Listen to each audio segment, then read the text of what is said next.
যারা ইসলাম বিরোধী শক্তি, যারা ইসলামের ধ্বংস চায়, তারা চায় তাদের মুখের ফুৎকারে ইসলামের আলোকে তারা নিভিয়ে দিবে। কিন্তু আল্লাহর ফয়সালা হচ্ছে আল্লাহ তার দিনকে, দিনের জ্যোতিকে পূর্ণরূপে বিকশিত করবেন, যদিও এটা কাফেররা অপছন্দ করে। সুবহানাল্লাহ।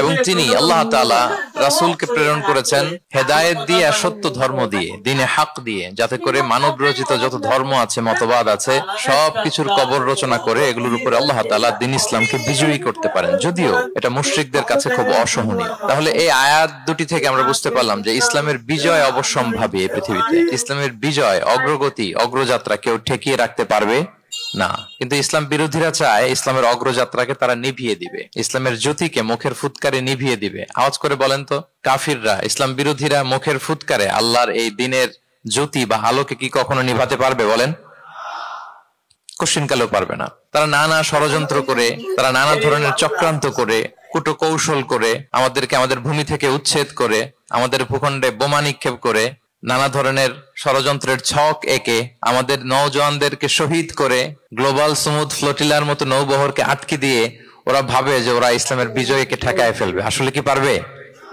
না। আল্লাহ বলেন, আমি ইসলামের জ্যোতিকে পূর্ণরূপে বিকশিত করবো। আল্লাহু আকবার। কথাগুলো কিন্তু একদম সত্য কথাই বলেছে। তাহলে ইসলামের বিজয় অবশ্যম্ভাবী।